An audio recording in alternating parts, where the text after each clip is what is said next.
Good evening, everybody. Thank you for joining us this evening. Obviously, this is the FASD Hub Scotland. My name is Jo Garofalo, and this is our webinar for FASD month. We are delighted tonight to welcome Nate Sheets. It's quite a funny story because I had been trying to contact Nate for quite a few months before I actually managed to get in touch with him, and thankfully for us, he agreed to do the webinar in September, FASD month. So I was absolutely delighted because I'm a big fan of his book, as are most of our team. And so I think we were just lucky. But anyway, thank you for joining us tonight. For those of you who don't know, Nate Sheets, who's joining us this evening, has over 15 years of experience as a behaviour consultant and parent coach supporting children and adults with fetal alcohol spectrum disorder. And he's worked really extensively with families and foster providers, foster carers, schools, and various different programs implementing practical sort of brain-based strategies that we talk about all the time in all of our training and all the delivery that we do to help people with FASD be successful and thrive. And we always talk about, from the hub, we always talk about how important it is to find the brilliance in our young people, find the things they're good at, don't concentrate on the things that are a problem, but celebrate and promote what they're good at, because everybody has unique strengths. And Nate's strength-based approach focuses very much on regulation, learning, and safe interactions, which I think we all, as parents and caregivers, are very aware of, particularly the safe interactions, which become more problematic as our children grow. Nate has a YouTube channel, and you can find out more about him on his website, which Barbara will put in the chat for you this evening. Any links that we have that may be appropriate, links to Nate's book, etc., will be posted throughout. I have a list of pre-submitted questions, which hopefully towards the end of the session, we'll get a chance to ask Nate some of those, probably not all of them because there's a huge list. But I think more important than anything is that we get to listen to the man himself. We get to listen to what he has to tell us, what he has to share. And I'm hoping that everybody will find this both informative and enjoyable and reflect later and say, what a great guest he was. So please join me and welcome Nate Sheets. Good evening, Nate. Hi there. Thank you for having me. That's no problem at all. And I will now mute myself and hand over to you. Sounds good. Well, good evening, everybody. It's evening for you, but it's early afternoon for me. I'm excited to kind of go over very quickly what I call the essential FASD supports. So this training is a very brief kind of summary of part of my book, which we'll talk about. So if you're interested in what I have to say, if you want to learn more and expand more on a lot of what we're talking about tonight, feel free to check out that book. It should have some practical strategies for you. So my name is Nate Sheets, and I am a FASD behavior consultant based in Oregon on the West Coast of the United States. And I'm kind of where I'm at today, mostly based on my experience. So I've been a foster and an adoptive brother since I was 7 years old. I've spent 15 years now in the developmental disability services realm, so working with all kinds of developmental disabilities, including fetal alcohol, of course, intellectual disabilities, autism, etc. I'm an independent behavior consultant, so I'm just a one-person operation doing what I do, and I specialize in fetal alcohol spectrum disorders. My book, which you can see the cover of here, is the same thing as this presentation, Essential FASD Supports, and you should be able to find it at local or online local to you retailers. So I've been doing what I'm doing, and I'll show you kind of what I focus on in a second. But I do like to be really clear that I'm not academically trained in the brain or in behavior. I've learned everything through experience. My education is in business administration, even though like what I focus on is very much the brain and behavior and helping families come up with some strategies to not only like help reduce so-called challenging behaviors, but also really to understand their kids more. And I feel like when we realize that the brain differences also really show us like how a person thinks about the world and in a sense who they are, I think that can be very beneficial because it's really easy for all of these conversations to kind of be negative, and that's not what I want. And that's not what I think is helpful for people with fetal alcohol. Um, I generally take a cognitive skills, neuroscience focus. I'm really interested in the mechanics of thought, specifically in like everyday situations. So, what is being demanded of our brains? What are the mechanics that are being demanded of our brains as we're sitting here listening to a training, or as you're having a conversation, or if you're a kid when you're being told to clean your room? It's not something that can just happen naturally. There's lots of things that happen in the brain moment by moment, which once we start to understand those things, some of the struggles that people with FASDs might have to our expectations become more clear. I'm also very interested in polyvagal theory. That's a large area, but it's essentially safety in the brain. And so we'll talk about what safety means. I'm also interested in executive functioning. So those are the cognitive skills like our attention span, our ability to resist distractions, our impulse control, and building up on more advanced thought processes like planning and problem solving, transitioning from one thing to another, starting a task or a step of a task. All of those kind of fall into executive functioning. And I'm also interested in neurodiversity. So you may have heard the term neurodiversity, but there's a whole field of study of what neurodivergence and neurodiversity actually is. And so I try to be somewhat read up on what's going on there. Before we get to kind of the strategies, I think it's really important that we consider and remember that there are a lot of positive traits in people with FASDs.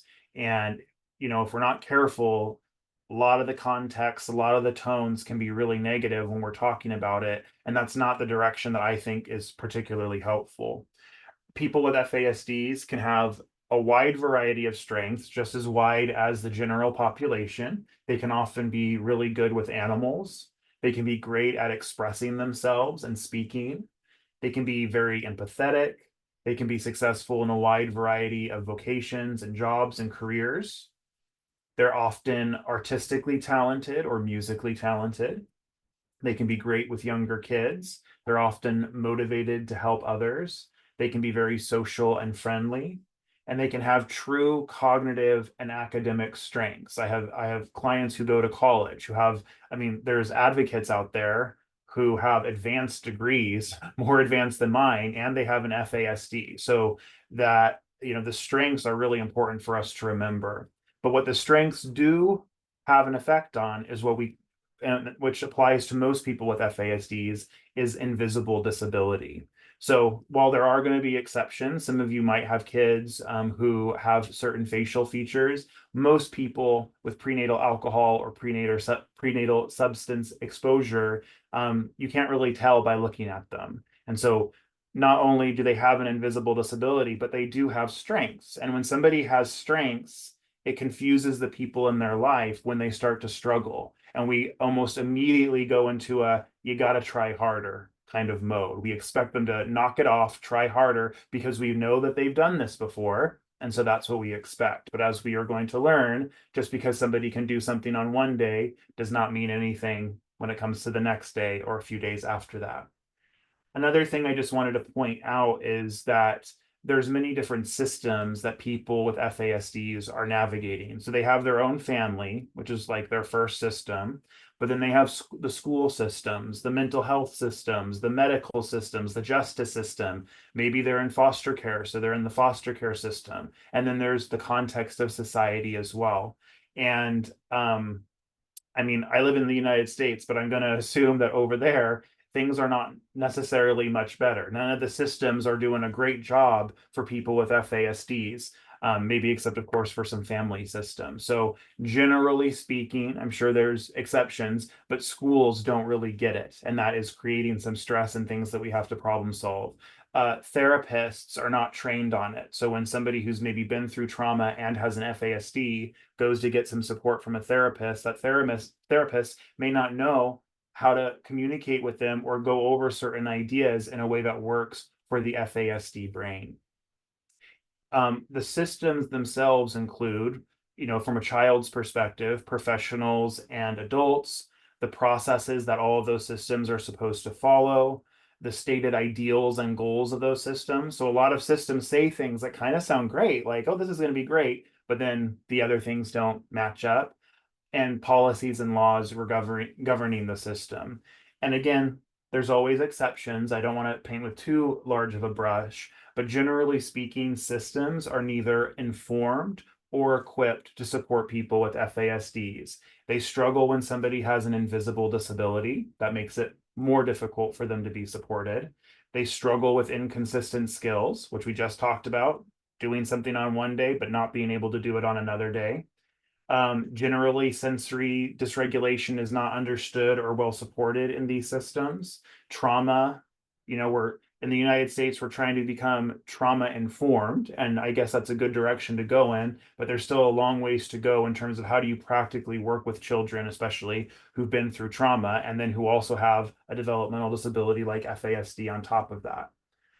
So when you have in the United States, sorry, this is a US number, our conservative estimate is about 5% of the population, and they're not getting system support. So I'm assuming the number is similar for you all.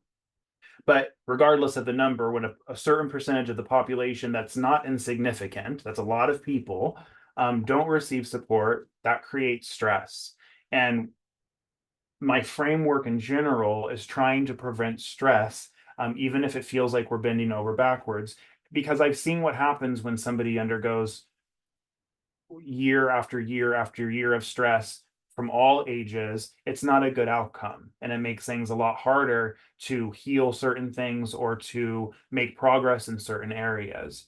And on the outside, as a parent or as some kind of supporter for somebody with an FASD, on the surface level, we see behaviors, we see risks, and we see struggles. So maybe some of these will apply to the child that you're thinking about tonight. We might see a lot of impulsive behaviors. We might see a lot of lying or what appears to be lying. Same with stealing or what appears to be stealing. Some risk taking, an inability to start a task or refusal to start a task, or an inability or refusal to stick to a task. Maybe you see refusal to do schoolwork or homework. Maybe we see, and probably to some degree, see emotional regulation challenges. So a lot of big emotions, maybe very frequently. For some of you, you might have a kid who's constantly walking the line of escalation. You are walking on eggshells around them at every waking hour because it doesn't take much to trigger their nervous system into some kind of emotional dysregulation and behavior. They might struggle in their interactions with peers to various degrees. Or maybe they're good with kind of surface level interactions, but they have difficulty sustaining relationships or sustaining safe relationships, and they might be victimized in certain ways. And there is an increased likelihood of criminal justice involvement, which is like the opposite of what we want, because we know the systems that are involved in that, the criminal justice system, that's what we call it here anyway, they're not FASD informed nor equipped to provide good supports for somebody who has an FASD. So why is it hard to support a person with an FASD? To me, as I've worked with hundreds of families over the years, I kind of separate these into two major parts for a family member. There's the emotions of it, which I think is probably like at least 60% of it for a lot of people. You'll tell your kid something, you'll teach them something, they'll seem to get it, but then the behavior doesn't change. So you'll talk about things over and over again. They tell you what you want to hear. They tell you that they understand it, and they do understand it, by the way, but then the behavior doesn't change. And it can be really easy for us to assume that because the behavior doesn't change, that's intentional. But as you're going to learn, it's probably not intentional. They might attack us personally, either physically or verbally, when they're upset, and that happens over and over again. They can seem manipulative and intentional in their misbehaviors, and we can easily forget how hard it is for them because they're the ones living in our society and living under the expectations that people have on them that they often cannot meet, and that creates stress. And then the systems and therapy are frequently unhelpful, and we'll put somebody in therapy for years and years, but then a lot of the behaviors occur and it doesn't seem to do any good. On the other hand, there's just the practicality of it. Even if everybody in the person's life is like understanding the whys and understanding that we need to adjust for this person, we got to provide some supports, there's still practical difficulties in providing the support that many people with FASDs need, especially when they're younger. So they might need constant supervision, which is difficult, or they might need inconsistent supervision, which in some ways is even more difficult to know when do I, as the adult, need to be there versus when can I give them some space and let them be independent. They might resist our support as well. So we might be like, hey, let's try this, let's try that. And they say no, right? There's something about that that they don't like or that they're resistant to, or maybe that they don't think is going to work. And so then that can be a practical difficulty as well, wanting to give support to somebody who does not want to receive certain support. And so it can be difficult to meet their needs practically, especially as a parent, advocating with schools, advocating with therapy and mental health. It can be really difficult trying to get everybody on the same page and meeting this person's need. So when we think about so-called challenging behaviors, the one statement that I think is really important and that really has defined how I view things is by Dr. Ross Greene, where he says, your explanation guides your intervention. So your explanation of the behavior that you see in front of you that's playing out right now will guide your intervention, the way that you respond. And so we can kind of go on two main thoughts here. When I see a kid having a tantrum, yelling, breaking stuff, screaming, whatever it might be, disrespecting me, I can think to myself, this is intentional, or this is an issue of them not having a skill that they need right now. And when we think of things and behaviors as being intentional, we very naturally, very easily, very impulsively go in certain directions with it before we've even really stopped to think. So that's when we start to punish kids or threaten them with punishment. We might try rewards and bribes. We might lecture them, give them the same information that we've gone over with them over and over again. We might ask unhelpful questions. A really unhelpful question for a lot of these behaviors is, why did you do that? Right? Because surface level is probably what this kid is looking at. So they're going to think that they're mad because you just told them that they couldn't play video games or that they needed to go to bed, right? But really, the answers are even deeper than that. So asking them, why did you do that? They're not going to say, well, you're demanding that I transition from something right now, and I don't have the executive functioning to do that, right? They're not going to say something like that. They're going to be looking at the surface because you're telling me to do something I don't want to do. And then that makes it harder for us to know what to do. And as we and as systems continue to interpret behaviors as being intentional, we suspend them from school. They could get displaced from maybe home to home if they're in foster care, or from school to school. And eventually, of course, they can become arrested because all of those situations are generally based on thinking that behavior is intentional. When we take a different approach, a skill-based approach, we're going to go naturally in a different direction. And I'll continue to explain what we mean by a skill. But when we do this, we're naturally going to start being more proactive. If I know that this kid is struggling right now because of their sensory issues are still going to be playing a part tomorrow and the next day and the next day, which means that I can start to put in more proactive supports for the things that I know are going to happen. If my kid is resisting doing something because they don't have the attention span to do it, right? Not because they won't, but because they're showing me I don't have attention span right now. It's not a good time. I know that that attention span is going to be an issue tomorrow and the next day. So we would want to be putting in proactive supports before there's even an issue that are targeting some of those skills. So we're more likely to accommodate their brain-based developmental disabilities. It's okay to need accommodations, and it's okay for us to question, why are these the expectations anyway? Why are we expecting this of somebody who obviously can't? They're showing us over and over again that they can't do this. Why do we still expect them to do it? So we can think differently about things. We can empathize with the person, and that can sometimes produce some helpful brainstorming. We can learn, we can work together and eventually collaborate with the person with an FASD directly, and we can advocate more effectively for them as they're navigating the systems. So when we reframe so-called challenging behaviors through this brain-based lens, and we realize that maybe there's more going on here than just refusal, it makes things easier on us emotionally. That's a benefit. It allows us to problem solve, and it helps eventually the person that we're supporting. So if they're a child or a teenager or an adult, helping them to understand what's going on. I want my clients to know that they struggle with impulse control, which means I want them to know what impulse control is and how that impacts their life. And I can't just tell that to a 4-year-old or a 6-year-old or even a 10 or a 12-year-old necessarily. I have to wait until each person is ready to learn about that if they are going to be. But that's the goal, is for them to realize this is not a personal failing. This is how my brain works. And so these are the supports that I need. And I'm also going to argue, on some level, it can sound like we're excusing a lot of behaviors or that we're really like bending over backwards to make interpretations.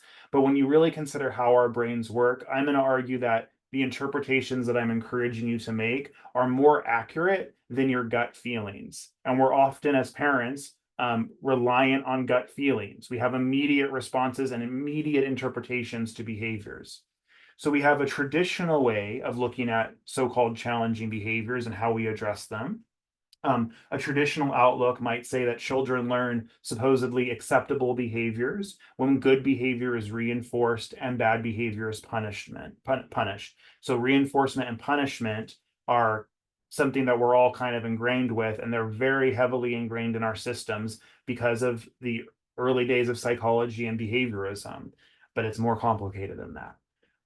The traditional way of thinking might say that when a child or a teenager refuses to do something, it's because they want to get in control or they just want something. Well, she's just doing that because she wants to control the situation, we might say. And that kind of ends like, okay, well, even if that's true, let's break that down. Why are they seeking it? What does their brain need to feel that control? How do they learn anything different, right? The traditional view of behaviors might say that when children or teens have bad behaviors, it's a reflection of their character. So we start to put labels on kids like they're really spoiled, or they're really angry, they're really manipulative, or we start to blame their parents, which I'm sure many of you here have experienced. People being like, why is your kid doing that? Maybe if you would spank them more, maybe if you would take away the video games a little bit more, maybe if you didn't let them do what they wanted all the time, your situation would be better, which isn't helpful because we know it's not true. You all have tried the traditional, you've tried the punishments before. Like that's just something that most of you here have already tried, and we know it's not particularly effective.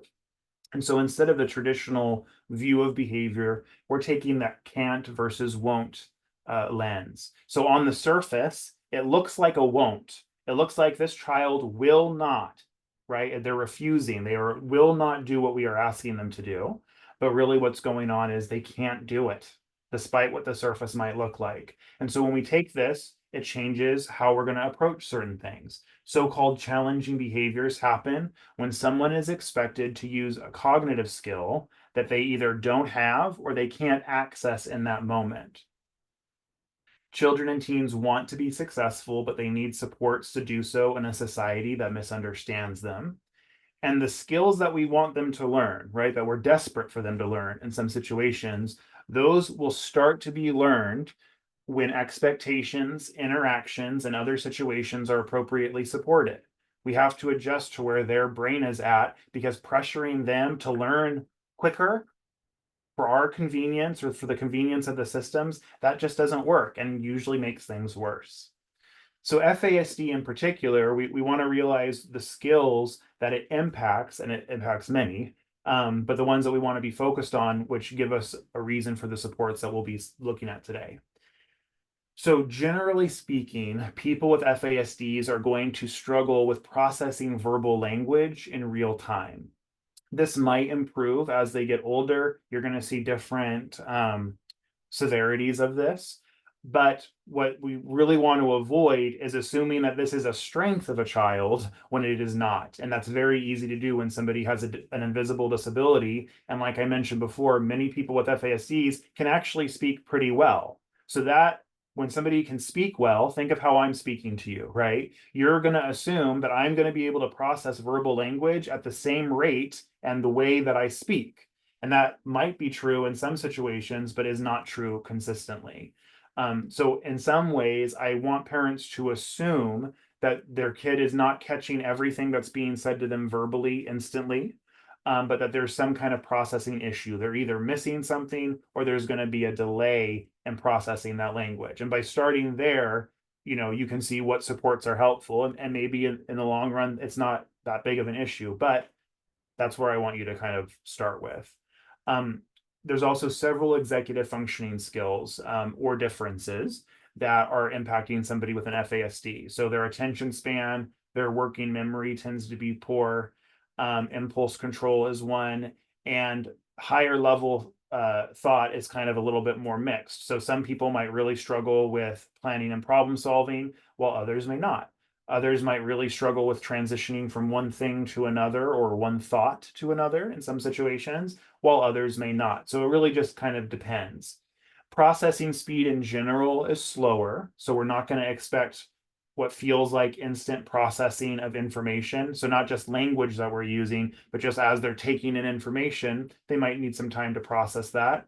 And then most people with an FASD will also struggle with memory. So what we think of as short-term memory, long-term memory, and then memory distortions. My book talks a little bit more about those. So as we start to think about the cognitive skills that people with FASD struggle with moment by moment, right? Hour after hour, like constantly, these are things that they're going to be struggling with. It starts to become clear why the traditional doesn't work for them. So maybe many, many times you've had a talk with them, you've made a verbal plan, and you've talked about the alternatives. You've given them coping skills. Take a deep breath next time, walk away, go for a walk, go jump on the trampoline. We've had those conversations with them, but they're still not doing it in the moment. And that makes sense. When we just talk about it, and that's kind of it, and we kind of leave it with them to now change, that's too abstract. And if we're talking about it, the kid is likely not understanding what's being said. They might have memory distortion. So even if they caught it as we were saying it, are they going to remember what we just said 10 minutes from now, 10 hours from now, 10 days from now? Less likely. And then, of course, the question is, does my support, does me talking to them about this and making them promise or making them tell me what they're going to do next time, does that do anything for them in the moment when they need to use that plan? So maybe 2 days later, when they're about to hit their sister, are they going to say, wait a minute, I had a talk with mom and dad the other day, and they said next time, instead of hitting my sister, I should go take some space in my room, right? No, that conversation does not come up in their brain as these things are playing out. That's one of the things we have to problem solve, and it takes time. And the problem is we do this, it never really works, but then the lack of success, we turn it on them. And we say, well, I've told the kid however many times I need to, now he needs to make the change. So we kind of say it's their fault for the thing that I'm trying that's not effective for not working. I don't know how common this is over in your area, but a lot of parents or schools or therapists might have a child sign a contract saying like, I'm not going to do this anymore, or I will start doing this. So we actually write it down, which I understand, like things down is not necessarily a bad thing, but it doesn't work typically, mostly because these contracts don't consider why a behavior is happening. If a kid is having a big outburst because you're expecting them to focus their attention when they just can't, which makes people angry, how is signing a contract going to help that attention span? How is that contract going to help their impulse control? How is it going to help their working memory? It's not going to in moments outside of us working on it. So, in other words, a contract like this is just telling a kid or a teenager or an adult with an FASD that you got to try harder. And now you're going to sign your name to this to promise everybody you'll try harder. We assume the issue is motivation, but it's not. The issue is several cognitive skills. And of course, when this doesn't work, it's very easy for us to assume that the lack of success is because of lack of compliance. Then we have our bribes and our rewards and our sticker charts, which don't typically work. And these can be confusing because it makes the disability invisible. When we talk about it, the person might be enthusiastic to do well. They want the ice cream at the end of the week. They want the special trip somewhere, right? So they are motivated, which most of us are focused on. Is this kid motivated? We think, okay, this might actually work. But then the question is, does the bribe do anything to support them in the moment? When I'm stressed, getting angry, about to hit somebody, am I going to remember, oh, if I don't do this, I'll get ice cream on Friday? That probably isn't coming to the forefront of my mind in those moments. We also know that as humans, long-term incentives don't really work for anybody. So for neurotypical people, it doesn't work. So trying to have like a long-term, if you're good for the summer, if you're good for weeks and weeks at a time, that just doesn't work for anybody. So it's not going to work for a kid who has developmental disability like an FASD. So what we're doing instead is what my approach is called, what my company is called. It's called a cognitive support. So what we do is, and how we interact wants to be based on what we know about this person's cognitive skills. So we are using a cognitive support when we're shifting an expectation or our interaction with a specific cognitive skill in mind.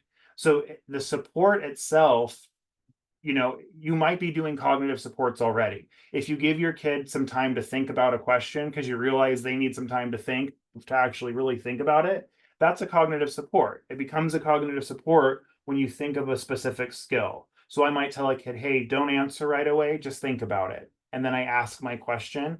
I'm doing that because I know this kid has impulse control issues. If I just ask the question, they're going to blurt out an answer immediately, especially if it's a yes or no question. So what I'm doing is I'm helping their impulse control by prompting them, by saying, hey, don't answer this right away. And then I take a beat and then I ask my question and then I see if that's beneficial. Hopefully that helps their impulse control realize I don't got to answer right away. So I showed you this list before. What do we see from the outside? And we have like our list of common FASD behaviors, but then there are things going on constantly that we can't see. We usually cannot see that somebody's brain is processing slowly. We might think that we can, because sometimes you can. You can tell somebody like kind of how they look in their face, like, oh, they're not getting this. But that's not always what you're going to be seeing, especially in neurodivergent kids who are being taught to look as normal as possible, which is what our society expects of them. Don't look out of place. And so they're going to start showing social cues. They'll nod their head when you're talking to them, and that prompts you to think, oh, they got this because they nodded their head, even though that doesn't not necessarily mean anything. So they're not catching all or forgetting what is said. Their brain doesn't think about consequences. This isn't about a child's, before they steal that cookie from the cookie jar, thinking, okay, do I want to do this? What are my alternatives? Are those my cookies? What kind of person does this make me? Like, they don't do a thought process and then make the wrong choice. Their brain sees the cookie, wants the cookie, and then takes steps to make it happen. So the thinking that we want them to do to eventually make a different choice, that likely isn't even happening. And that's important for us to remember because we often hold them to the expectation that they're going to think about those things when that's not how their brain is operating. So their body is frequently moving, especially when they're younger, before their brain can think. So there can be physical impulsivity as well as kind of skill impulsivity. Just the last thing I want to mention about what I mean by skills. If you look at these recipe cards, this is how I am processing situations that parents are telling me. So they're giving me the surface level details, but I'm asking myself, okay, so when they asked that of this kid, what were they demanding of them? So I think of it as like a recipe card, and every situation, expectation, and interaction demands cognitive skills. So let's do the second one here. 5 minutes of homework. That's an expectation. We might think that sitting down to do 5 minutes of homework is very, very easy. right? It's nothing compared to other expectations we might have on neurotypical people. But 5 minutes does not make something easy. And moment by moment, for all of that 5 minutes, not just one skill, but multiple skills are being demanded. So let's say we're sitting them down for 5 minutes to work on some math. Um, as they're looking at a worksheet or on the computer, they need to have an attention span. They need to have the ability to resist distractions. Distractions are not just things in their environment like noises, which that's included, but also distracting thoughts. So you might set up the perfect, quiet, sensory-friendly environment, get everybody out for the 5 minutes, but then you have their thoughts to contend with, which you can do nothing about, and which they can do very little about, especially when they're younger. Then we have impulse control. As I am working on my math, I need to resist the impulse to look in another direction, or again, resist my own thoughts that can serve as a distraction. I need to self-monitor. If I write the wrong number down or the wrong answer, does my brain catch that? And if it does it immediately and quickly make a correction and then move on? That all sounds kind of simple, but it's thousands of processes occurring moment by moment by moment. So there's a lot that can happen that will disrupt that process for somebody with an FASD. And the list goes on and on and on. So every waking moment is demanding multiple skills from somebody with an FASD. So there's literally anything that you are doing, having a talk, things that we think are easy, things that we think are hard, you can think of them as these recipe cards, and to realize, okay, this isn't simple. It's not just about them trying harder. I need to do something to support some of these specific skills. I'm going to skip this slide for the sake of time, because I want to talk about some of the essential supports. So I have a book, and if you're interested in this, I'm really not doing it justice in terms of how quickly I need to go through some of these, because there's underlying brain information. So I'm skipping most of the brain information that I would normally love to tell you about and kind of trying to stick to practical stuff, but there's reasons for that. So the first essential support is supporting safety and connection. And I have a whole chapter in my book about this. Everybody's brain learns, reacts, or responds to what's going on around it in tiny time frames. Millisecond by millisecond, our brain is doing stuff. And it only takes a single moment for something to become too stressful or too demanding on the brain, which we can see in a lot of kids with FASDs, especially if they've been through trauma. They had a rough start, or maybe they've had ongoing stress. We see that they are sensitive to stress. Their nervous system is sensitive. And over time, if somebody has a lot of stress and that stress is coming up to the surface a lot, that leads to resistance and opposition, right? Kids who refuse to do what we're asking them to do. And it also can lead to what we call unsafe neuroception. So neuroception is our bottom brain's sense of safety. So by bottom brain, we mean not our executive functioning, which is around here, not our thinking conscious brain, but the back part of our brain stem, and its sense of safety to the environment, to situations, and to people. So telling a traumatized child, you're safe right now. I'm not saying you shouldn't say that, but that helps their conscious self, but it doesn't help these deeper brain structures and what they have learned throughout this child's life. And what I want to do is I'm going to break up safe neuroception with unsafe neuroception and break both of those into two kind of things in the moment. So if somebody has safe neuroception in any given moment, and then if they have safe neuroception in their overall life. So, and this really applies to everybody, which is important for us to remember as well.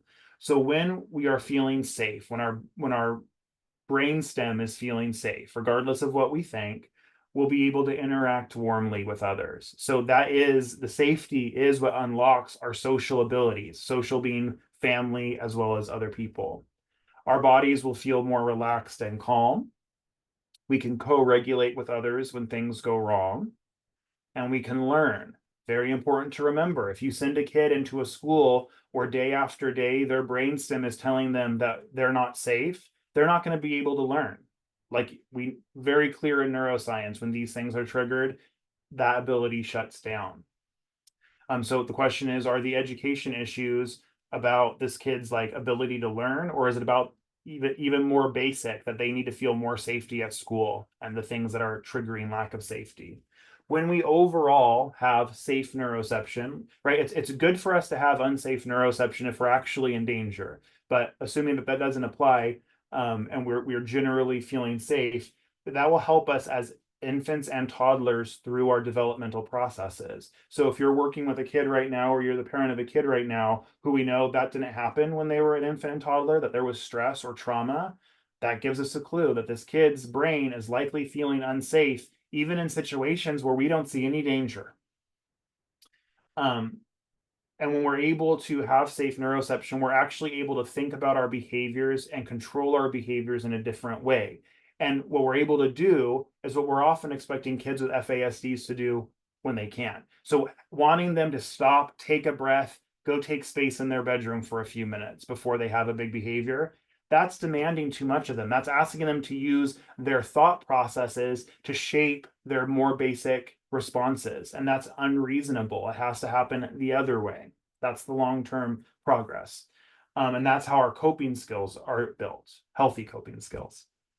Then we have unsafe neuroception. Now, what we're about to talk about and the severity of it, it does not necessarily apply to every single parent here, right? You may not have a kid who has lots of unsafe neuroception, but there's a very good chance that you do. So at least among my clientele, like this is a factor for 90% of people, mostly because a lot of them have been adopted or in the foster system. But there's other ongoing stressors like sensory dysregulation that if it's not supported can start to lead to this kind of response.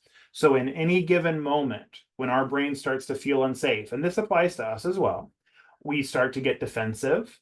Our body will start to feel anxious and scared. We will activate a defensive state, or we call a pathway, and we are going to resist interaction with others and reject connection.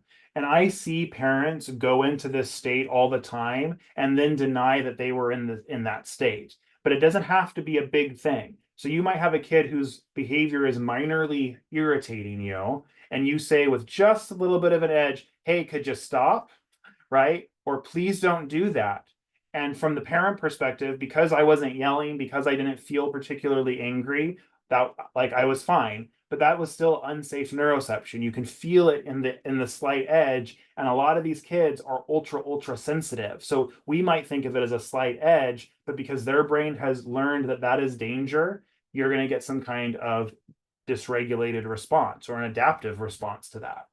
And we are not able to use our executive functioning skills in the moment very well, which is why a lot of our traditional strategies don't work, because in order for them to work, this kid would need to be able to, in the moment of stress, use these executive functioning skills. And things become a problem when we have lots of unsafe neuroception, especially in our development. It can create in of itself developmental delays. So even without fetal alcohol, just being stressed or traumatized can create developmental disability, or create delays or inconsistency in developmental milestones. We will tend to struggle with relationships. They'll be complex and difficult for us.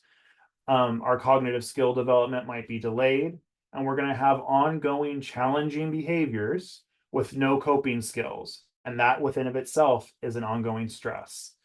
And that will make addressing these behaviors a lot more difficult. So early childhood trauma and stress create unsafe neuroception. So it's really important for us to determine if unsafe neuroception is a factor for a child that we're working with before we try therapy, before we try anything, including some of these supports. Again, I mean, this is an area that I usually want to spend at least an hour talking about in of itself. So I'll give you some clues on this slide about unsafe neuroception. So has your kid had continual sensory dysregulation? And maybe they don't have it now, but they did in their past for a few year chunk of time. That could be a sign that their brain will experience a lot of unsafe neuroception. Are they frequently oppositional or resistant to you or other adults? Are they easily reactive to people? Do they escalate multiple times a day? So it's normal for kids to escalate 1 or 2 times a day, but if it's happening like 10 times a day, that could be a sign of unsafe neuroception. If instead of escalating, do they disassociate? Do they shut down? Do they get really quiet? That would be another sign of unsafe neuroception. Do they overreact to small stressors? Those are all signs of unsafe neuroception. So if we suspect, okay, this kid probably is this way, they're struggling, we have to really prioritize what our supports are going to be. We got to focus on connection with this kid in all environments, so home and school. Then we start working on co-regulation, where me as the adult, where my presence and where my responses to them actually help their nervous system go from a state of dysregulation back into a state of regulation. And we do that over and over again. We also want to look at sensory supports, and then we want to look at the cognitive supports, which we're going to finish out today with. I don't really have time to go through this. I can send you all the slides. So Joe or Barbara, if you want to remind me afterwards, I can send you that. You can send it out to everybody. There's some connection strategies here. It's also available in my book. But you cannot expect progress if this kid is not connecting with the people who are supporting them. Right. So maybe they connect great with you, but they struggle with the adults at school. Then those are the relationships that have to be prioritized. And it's hard for a lot of schools because they're focused on academics.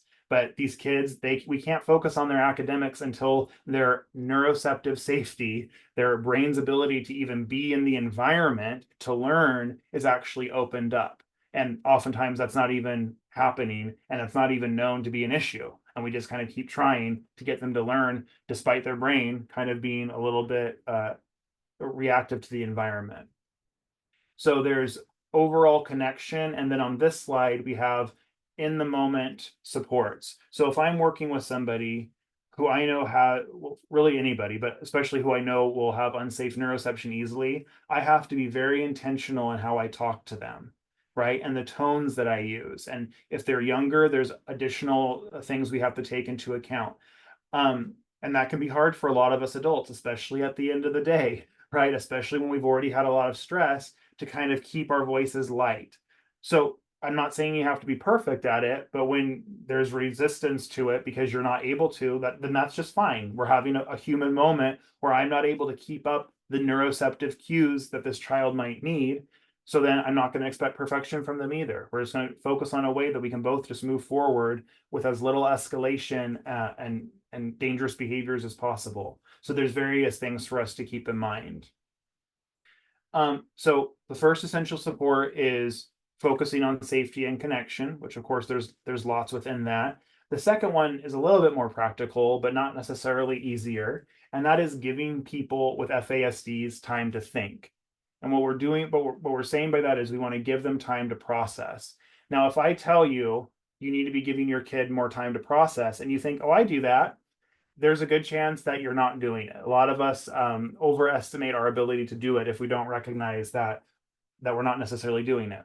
And the reason why it's not easy is because most of our interactions happen in real time. If we're having a conversation, I say something, then you say something, then I say something, and it feels very instant. And for a lot of us, we are kind of instantly processing what's being said, but that's not how the brains of a lot of people with FASDs work. And it might be because of the language thing, or it might just be the content and the information in what they're encountering or what it is that we're saying. So we want to give them time to think. You're not going to do this with literally every interaction you have if you're a parent, because you're having dozens of interactions a day. But when there is something that we want them to remember, or something that we actually really want them to think about and not just kind of give us an immediate blah kind of answer or a yes or no, that's when you want to be building in, hey, don't answer this right away. Just take some time to think about it to help that impulse control. Now, maybe you're talking about something that's really complex or something that they really need to think about. Obviously, giving them more than a minute time to think is going to be important. Some kids might need 2 minutes. Some kids might need 10 minutes. And so that's where the individualization is really important. And they're not going to always need the same amount of time for every little thing. That's the inconsistency. So we don't want that to result in us giving them less and less time to think, because we see that they can process quicker, and sometimes we want to be consistent with at least offering a little bit of time to think. And this is all kind of going back to the fact that most of our interactions are verbal, but we know people with FASDs are usually struggling to process verbal language kind of in the moment instantly. And that makes sense when we think about what is processing verbal language. It's not just one single skill, it's actually a skill that's made up of a lot of skill ingredients. So in and of itself is one of those ingredients list of skills. And it's the skills that are required to process verbal language happen to be the very skills that we know people with FASDs struggle with or are inconsistent with or maybe are delayed with. So that's why it's considered a universal struggle. And it can change depending on the day. For reasons that we don't have time to go into, our executive functioning can be strong on one day and then not as strong on another day. And so the result of that is that my ability to process what's being said to me, some days I could hear it all, great. Other days I can barely focus. So we want to remember that verbal communication is often the least effective way to pass information along to a person with an FASD.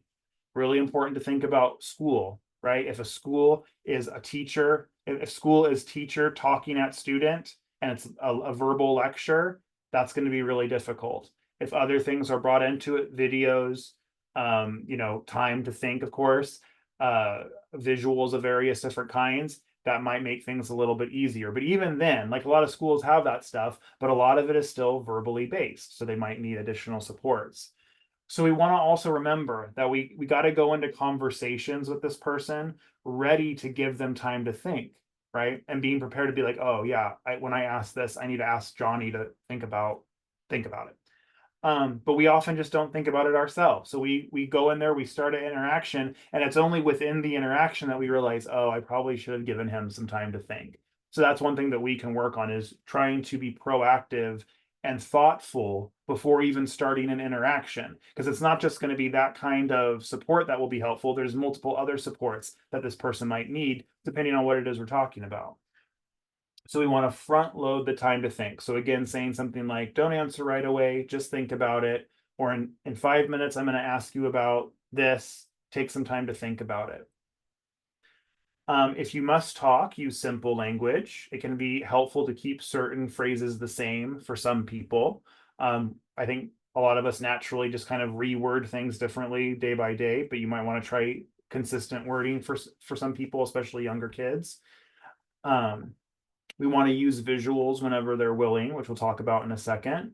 It can be helpful to split conversations up into smaller parts if that helps them either stay emotionally regulated, because what we're talking about might be stressful, or just with understanding, splitting things up, giving time to process, then adding a little bit more, giving more time to process, and just taking it in chunks like that.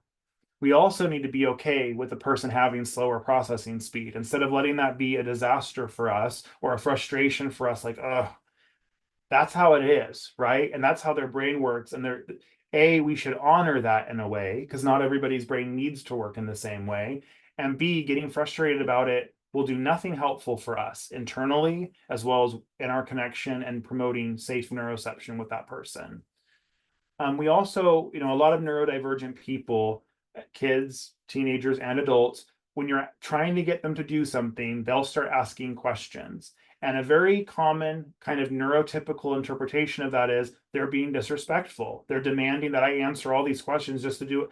And like, we don't want to do that. We think they should just do it because I'm the adult. I'm asking them. They should just do it. But for a lot of neurodivergent people, those questions start coming because they want to actually listen to what you're saying, but they need to understand certain things first before their brain can like put it together and initiate it. So asking questions can be a sign that they're trying to understand, not necessarily that they're being defiant. So you really want to avoid that interpretation. The third essential support is visualizing things. And this is another one that I think parents are like, oh, we've tried this, it doesn't work. And it very well may not work a lot of the time, but it's still really important that we keep it in mind as an essential support. So even if we're not using lots of visuals right now and we're focused on other essential supports, in the future, very likely this person is going to need visuals. And why is this? Well, visuals are the best support for everyone, both neurodivergent and neurotypical. And the reason for this is that a visual, so something outside of your brain, a calendar, an app, a video, whatever it is, it's taking a big load, a cognitive load off of the brain. So when we think of processing, executive functioning, and memory. But we as the adults often resist visuals because maybe we've tried some kind of chart or a list, whatever the visual might be, and it didn't work. And so we think, oh, that doesn't work for them, and we revert to just trying to do things verbally most of the time. Visuals take time to make, right? Maybe we don't have the time. Or maybe like we say, hey, why don't we make a list of your morning routine? And the person's like, no, I don't want a list, right? So they might resist the visual that we're offering to make them. So those are all things that we might have to problem solve and wait for the person to either be developmentally able or willing to participate in. Visuals can be simple. If you have a teenager and they have a phone and you can text them, texting them is a great visual. And there's multiple benefits. When you text somebody, it takes off that kind of expectation that you give me an immediate answer. So it allows them to think about it a little bit. They can stop and think about what they want their response to be. And then maybe there's kind of a record for them to relook at that information later. So if they forget, if they look at the text, there will be some reminders there. You can also have a whiteboard. That's a common visual that might be helpful for certain things. There's also, if you take a blank piece of computer paper and you laminate it, and then you have a dry erase marker, that's like a little mini whiteboard that you can take with you in the car, have several in the house. Maybe if you have different levels to your house, you can have quick visuals, and that can be a way for us to process information with them. So I have a whole chapter on not just visuals to use, but effectively using the visuals in a way that might be helpful. I also want to encourage you that so maybe that, oh, I could text this to my kid, but you're in a conversation with them and you're having that realization like, oh, I'm doing way too much talking right now. What we often do, even when we realize this is too verbal, we got to do something else, is because we've started, we just keep going. But what I want you to do is actually model the thought that we would want them to have. So we can say, like, as we're talking, you know what? This is too much talking. Let me go write this down really quick, right? And we model what we would want them to do in a moment where there's too much talking for them. We want them to realize this does not work for me. Can we try something different? So they might advocate for themselves and say, hey, this is a lot of talking for me. Would you mind writing this down or sending me a text or sending me an email? So if something's not working, don't keep going because it's easier to do that. Stop and verbalize that we need to try something else. Okay. So we always want to be asking ourselves, are the words coming out of my mouth right now better off visualized? And if the answer is yes, consider stopping the verbal and going to visualize it in a way that works for the person. So there's a lot of troubleshooting with a lot of this. My book goes into that more. Maybe I can come back and do more about question and answer with all of that. I'm sorry, it feels a little bit rushed. But the last slide I want to show you is what I view as the order in which things need to happen in order for us to see success. And we can see how maybe it compares to what you're expecting of your child or what the systems and other professionals in their life are expecting of them. So at the very base of support for somebody with an FASD, we have that neuroception that we talked about a little bit today, that relational and subconscious safety and connection with the supporters in their life. Then the next layer that we start with is adjusting our expectations because they have a brain-based developmental disability. Us as the providers getting better at thinking ahead and putting supports in place, and us doing a lot of adjustments and shifting of our approach. And I talk about that more in our book. But that's what the stuff that you're doing right now anyway. You have to word things in a certain way. You can't word things in another way. The environment has to be a certain way for the best results. Those are the kind of shifts that we're talking about. Then we start our essential supports. We give them time to think and we use visuals. And that is kind of a foundational, essential area of supports. You could focus on this for a lot of people for months and start to see good results. Then as we see some success with this, we can start slightly more advanced things. So one is collaborating with the person, working with them directly. We often want to start with that, right? We have a behavior, we want to start with problem solving with them, and then that doesn't work. Well, as you can see from this chart, you have to do that after you've had successful baseline of other things. And my book in particular teaches you how to like read, when is this child or teenager or adult, when are they able to start working with me a little bit more directly and engaging a little bit more in support. So there's a whole chapter about that. That can also include practicing and role playing, which is another way, in addition to giving them time to think, using visuals. It's another way for them to process information, but there also are things that are required for that to be effective as well. We can start to look at how much independence can we teach versus how much should we be focused on interdependence, them being able to be supported. That actually might need to be the primary focus. But again, we want to teach independence, even to young children. Like, we're focused on how do I get them to eventually be as independent as possible? And that might be a hindrance to you, because interdependence might need to be where it's at for this person for their whole first 20, 30 years of life before we start to see lots and lots of independence. And that's when we can start planning for the future, once we have that foundation. And then the really advanced stuff can happen after that. That's when we're going to be able to more directly say, hey, I've noticed that you've been hitting people when you've been getting upset.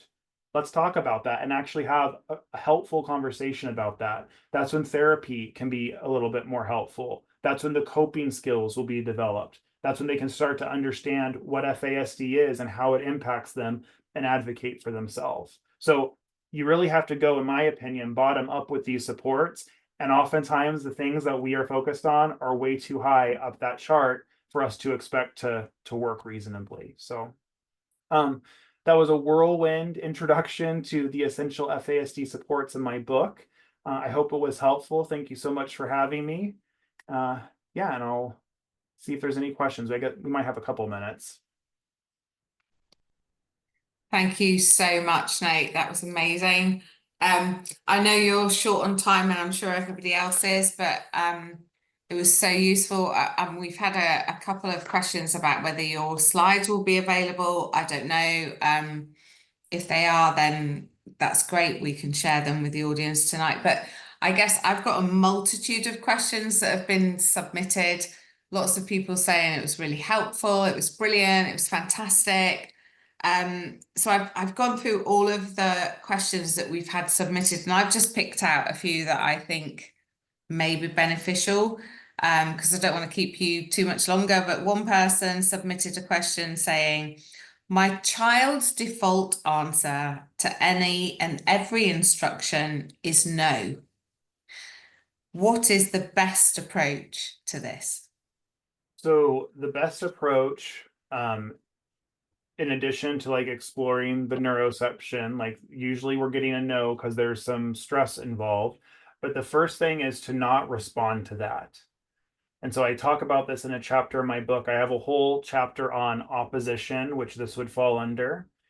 Because when we're being told no, there's a few things that are likely at play. One is impulsivity. So the no is probably happening before she's even fully processed what you said, and then fully processed what her actual concern is, or what she wants to say about it. But no becomes the brain's defensive response before that thinking can happen. So when that happens, you just want to be quiet. Give it 30 seconds, give it a minute, maybe give it 2 minutes, just depending on the context. And what a lot of parents will tell me is that by doing that, by not engaging, even if we're trying to be nice, by not trying to reason with her or be, oh, what's wrong? And especially not by power struggling or arguing and saying, yes, you are going to do this. By just being quiet, we allow their brain to catch up a little bit. We give them some time and autonomy to initiate what it was that we said. So it's not like a perfect strategy, but it's a good starting place as you begin to find out deeper reasons for why I she's. definitely agree, because I parent a 14-year-old with FASD, and recently our struggles have become more difficult. But I've definitely, like, not through my own, like, I'm not saying I did this. It's like I've got a lot of people around me who've helped, but definitely I've realized recently that my need to make her feel, oh, I'm here, I'm here, I'm here, is actually of a deficit to her, because I need to stop and allow her to be. If she's going to walk away, she's actually going to stop because I'm her safe space, even though she's annoyed. Yes. And I've only actually realized this in probably the last week, but I think that's like quite enlightening when you actually do it, when you can allow yourself to allow that space for them to return anyway, and that is just like a short-term thing because they are gonna return to where is safe. But I Yeah. think it's a scary place to be. But yeah, I think that's amazing. Another person asked, can FASD cause a child to constantly swear? I mean, I guess in a sense you could link that to FASD because to not swear takes skills, right? So usually the swearing is impulsive. It's happening either as a result of stress, or maybe if they're what we call dropping F-bombs, they're just talking. They're not necessarily escalated, but they're throwing in creative adjectives there. Um, if it's happening impulsively, I mean, you could definitely link that to FASD because the FASD is hindering some of their impulse control.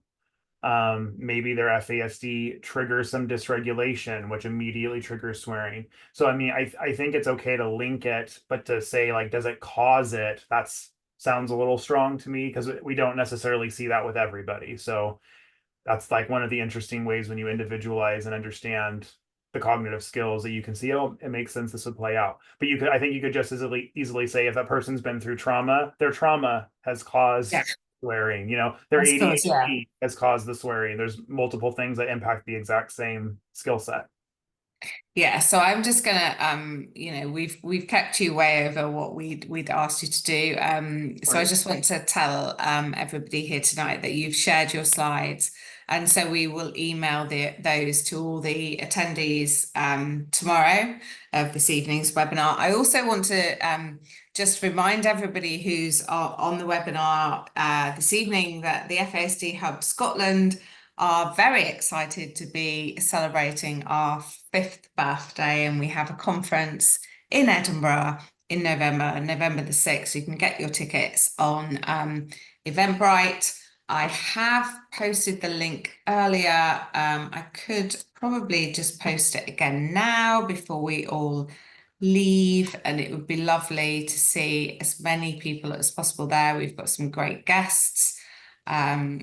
And we'll just be celebrating everything that we've done. I want to say a massive thank you to Nate because I was so excited when he agreed to be here. I've walked around with my essential FASD book for a long time, and so have many people, Nate. So thank you so much for giving up your time to join us in dear old Great Britain and with all our community and families. And I know many people are reading your book, have read your book. We recommend it to many people who we support from the hub in our one-to-one family support. It's been brilliant. Thank you so much. Hopefully we'll get to see you again. You're welcome. Thank you for having me. And it's been a really insightful evening and lovely for our community. I mean, I have a million questions, so I'm sure we can revisit another webinar in the future. But thank you for giving up your time. Thank you for being here, and thank you everybody else who came this evening. Have a good evening, have a good night, and we'll hopefully see you all soon. Thank you so much. Good night.